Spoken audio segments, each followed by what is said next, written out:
dipersembahkan oleh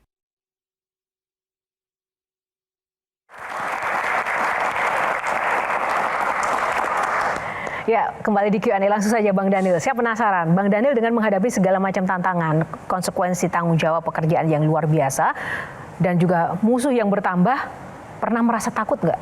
Takut, Mbak. Takut? Apa Sangat yang paling takut. ditakutkan? Saya sangat takut itu, saya kepleset ya. Maksud saya kepleset itu, saya bareng dengan istri itu ketika disampaikan oleh Pak Prabowo ngurus haji, itu takut sekali, gitu. Takutnya karena di satu sisi ini ibadah umat Islam, puncak dari ibadah, tapi memang ada praktek yang tidak bersesuaian dengan Islam itu sendiri dalam proses pengelolaannya. Dan saya dengan istri itu kami selalu bersepakat, ya udah kita benar-benar ngurusin betul-betul, ngurusin betul saja pasti disalahkan, banyak kesalahan karena saya dan Gus Irfan pasti berhadapan dengan status quo yang kuat. Saya melihat biasanya selain istri ya, seorang tokoh itu dekat dengan orang tua. Dan saya melihat beliau ini kedekatannya dengan sang ayah. Iya, jadi itu luar biasa loh, Pak. Bapak saya itu Alzheimer sekarang.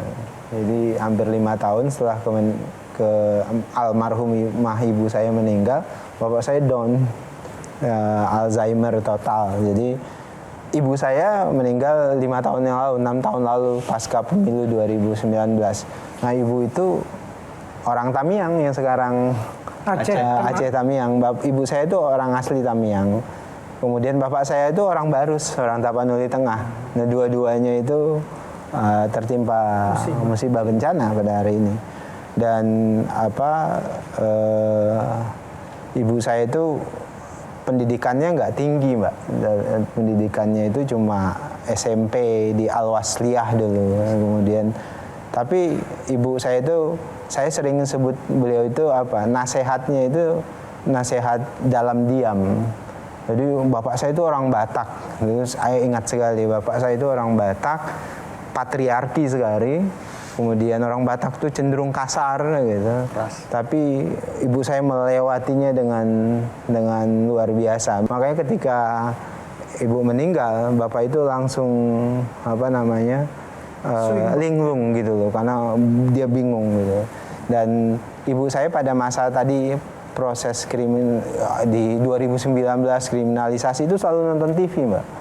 Dan beliau itu memang lagi sakit-sakitan, lagi diabetes akut segala macam.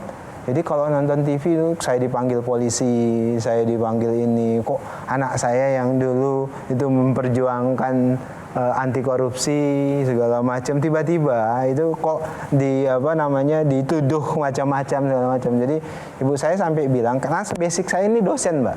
Okay. Saya dosen, aktivis, kemudian ASN gitu, kemudian masuk politik bersama dengan Pak Prabowo. Tiba-tiba saya itu kejadiannya. Ibu itu asal nonton TV, nelpon saya, Daniel udahlah berhenti berpolitik, nggak usah ikutan politik segala macam.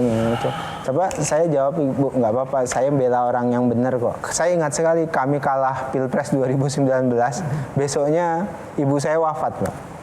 Jadi saya ingat sekali waktu itu Ramadan pertama di 2019 ibu wafat. Jadi bagi saya Pilpres 2019 itu keras sekali.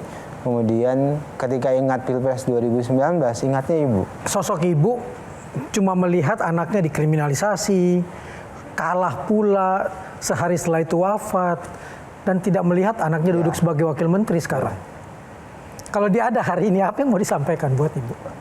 Jadi ibu saya itu jarang kasih nasihat, nggak ada kan nasihat, Kang. Ibu saya itu pengen anaknya ya bener aja gitu. Pokoknya bener, kerja buat kepentingan orang banyak gitu. Tapi sebenarnya nggak sevisioner itu pikiran beliau. Sederhana saja, kamu jadi orang bener, kata jadi orang baik gitu. Nggak ngerugiin orang. Pak Wamen mau nyampaikan kalau ibu masih ada, apa kira-kira yang ingin Pak Wamen sampaikan ke ibu? Saya pengen apa yang pengen pasang kaki palsu mama saya. Dulu gak itu sempat. Yang ingin itu yang nggak sempat saya lakukan. Karena mama diabetes, kemudian kakinya diamputasi. Waktu itu saya janji ke mama saya, setelah ini kita pasang kaki palsu. Banyak kok temen Anin, saya manggil mama tuh biasanya panggil saya Anin, panggilan kecil saya itu Anin. Anin nanti pasang kaki palsu mama gitu, supaya mama bisa jalan lagi gitu. Nah itu yang nggak kesampaian Mbak, jadi sampai sekarang. Jadi kalau boleh ada penyesalan ya mungkin bagian itu. Karena waktu kita sudah habis, tapi sebelumnya saya ingin 3 panelis untuk menyampaikan harapan untuk Pak Wamen kita. Silakan mungkin dari Bang David dulu. Baik, harapan kami adalah pertama, tolong biaya haji lebih murah. Kedua, pelayanan untuk haji di sana lebih diperbaiki supaya tidak banyak yang terlantar. Dan saya yakin karena saya kenal Pak Wamen, punya komitmen dan dedikasi, begitu juga dengan Gus Irfan. Semoga Allah melindungi dan menjadikan haji tahun ini jadi lebih baik dibandingkan dengan sebelumnya. Amin. Itu harapan kami. Bang Hinsa. Yang paling penting jangan sampai menterinya merasa tersaingi oleh aktivitas Anda. Jadi kalau merasa tersaingi nanti kan, waduh, ini kan jadi rahasia umum bahwa ada seperti persaingan antara menteri dan wakil menteri ini. Mudah-mudahan itu tidak terjadi sehingga pelaksanaan haji di Indonesia makin baik. Amin. Amin. Terima kasih Bang Hinsa.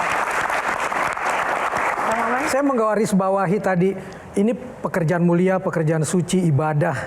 Tapi ada orang-orang busuk yang mengganggu di dalamnya. Saya tidak mau Daniel Ansar ada di bagian yang busuk itu supaya ibu bahagia nanti di sana. Amin.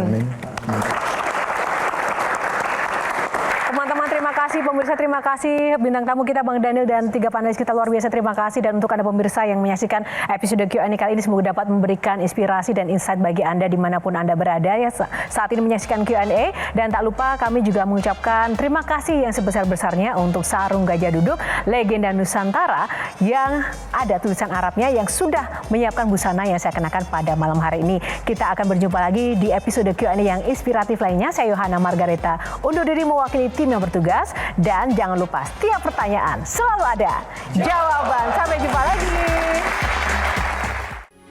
Metro TV. Pertanyaan selalu ada jawaban. Dipandu oleh Yohana Margareta.